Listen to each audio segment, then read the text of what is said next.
Wait, whoa! Everybody's giving props to Mommy Succubus over here. I wonder what she's succubeing, huh? Let's see. How about 631 Radio Graffiti? What's up? It's Hitman Cause. Hey, what's up? Hitman Cause in the house. How you doing, dude? Man, I've been fucking heel kicking since Thursday. Because of the Giants? Hell fucking yeah. That's about time D-Bull finally puts in Jackson Dart and using Scattaboo. I saw both these guys. Both these kids made me a lot of money in last year's college ball. I bet Scattaboo, Arizona State to win their bowl game, which came through. I also bet a lot of Ole Miss games that had Jackson Dart in it. I knew Jackson Dart was going to be a fucking a white blonde Chad. All right, I don't understand why all these white, like, Nazi LARPers, why aren't they putting, like, people like Jackson Dart to be, like, their spokesperson? I mean, did you hear about that leak of all these right-wing, fucking influencers and these folks that are, a big part of social media? They're all a bunch of fat beards. They're all a bunch of fat beards, and I don't, if we're going to bring back white people as dominant race in the country, I don't want them to look like that. I want them to look like fucking Jackson Dart. And that's all I got to say about that. Go ahead. I feel you, man. They both tore up the Eagles, and Scattaboo was freaking bullying them, treating them like they're a bunch of little kids. I saw him in his fucking Arizona State years, man. He was a human wrecking ball, and he's a small guy. But if you take a look at his legs, and you can tell he's been working out his legs since he was a kid. He's fucking thick. He's low to the ground. And then once he penetrates that fucking O-line, no one can stop him. People get hurt trying to stop him. Yep. And I find it so ironic that they were advertising Saquon Barkley's documentary the whole game, just for them to get their ass kicked. I thought that throughout the season, it looks like Jalen Hurts has missed a step. I actually won that game. I actually bet that game, New York Jets. You can ask the Inner Circle, because first of all, it's a division game. And by the way, if you're going to bet on football, you want to bet possibly, depends on the underdog, but I think there's a high percentage depending on the injury report, depending on the time of the season. I thought that this was the perfect time for New York to come out. They were going to bench Wilson, which they did. They threw in Jackson Dart, which I had very big confidence that he would go in and kick ass. They threw in Scattaboo, and he picked apart the fucking defense. Because, you see, the beautiful part about having a good runner is that it opens up the passing lanes and it prevents blitzing from the defense. And once you open up the passing lanes and they start playing zone and switching from man to zone, that's when you can catch these motherfuckers like Jackson Dart did, either on the outside, on the corner, or down the middle. And that's exactly what happened, baby. So, in my opinion, the defense on Eagles showed a very, very lackadaisical approach. They showed it on the past previous games, if you want my opinion. Their games have barely pulled them off. And I think that New York, in my opinion, is a young team. They got some great talent, and it was a division game. That's why if you're going to bet anything, if you're going to bet underdogs, make sure that they are playing in the same division. Because these fucking teams will come out to play for division games, because if you beat the people in your division, you could possibly have a number one seed, even though you may have a losing record, if you understand how that works.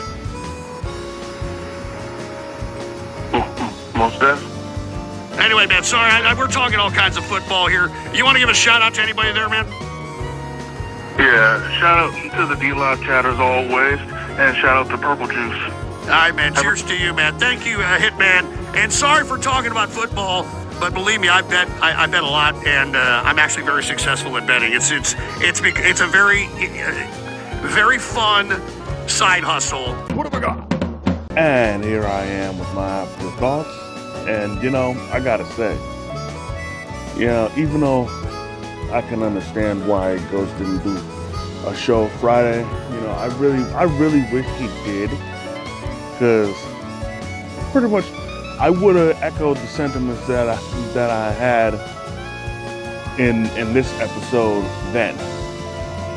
Only thing is, probably would have been a lot stronger. But, even though a few days have went by, I've still been doing a victory lap. And, it's crazy when it comes to Jackson Dart and Cam Scatterboo that in one fell swoop, in one game, maybe one could argue maybe 2 games with when we beat the Chargers, but either way, in one fell swoop, you got these 2 dudes, these 2 rookies that have revitalized New York. And I don't mean just the Giants, I mean New York, period. And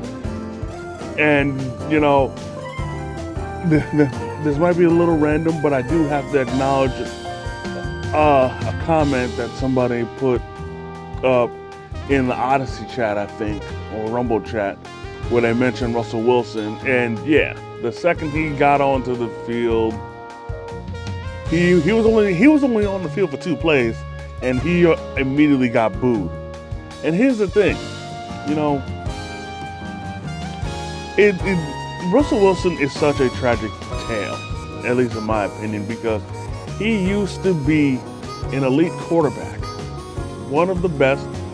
More than likely, he's gonna get into the Hall of Fame, but he's had such a dramatic fall from grace. It's crazy. Like, his downfall needs to be studied. And the thing is, I think he can still make moves as a quarterback, but his problem, like I said before with Ghost, is that there's too many times nowadays where he panics and tries to rush things. And when he rushes things, his idea is to air it out, hoping someone's down the field, only for it to get picked off. And those 2 plays that he was on the field, those were really bad throws.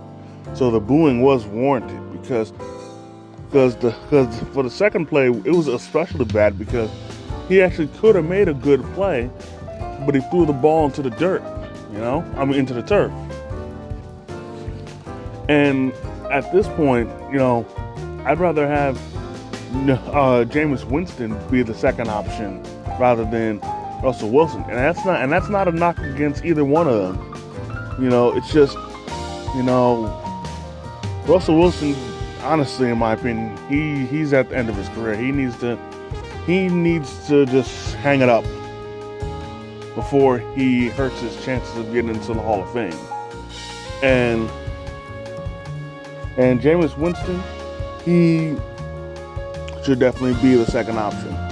And while we're on the subject of Jameis Winston, even with the charisma and outgoing nature of Dart and Scatterboo, Jameis Winston is the kind of person that the Giants have needed on the team for a long, long time. Just his personality, the way he speaks, the way he presents himself, everything about him is exactly what the Giants needed to wake them up.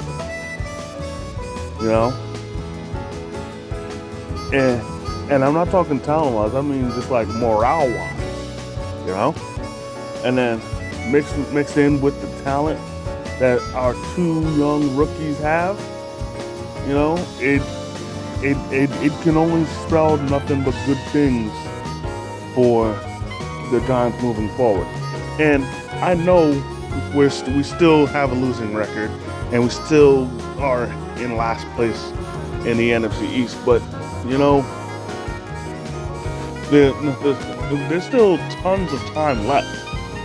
We are only 2 games out from 500, and if we play our cards right, we can get to 500, and then from there get over 500 and make a run for the playoffs.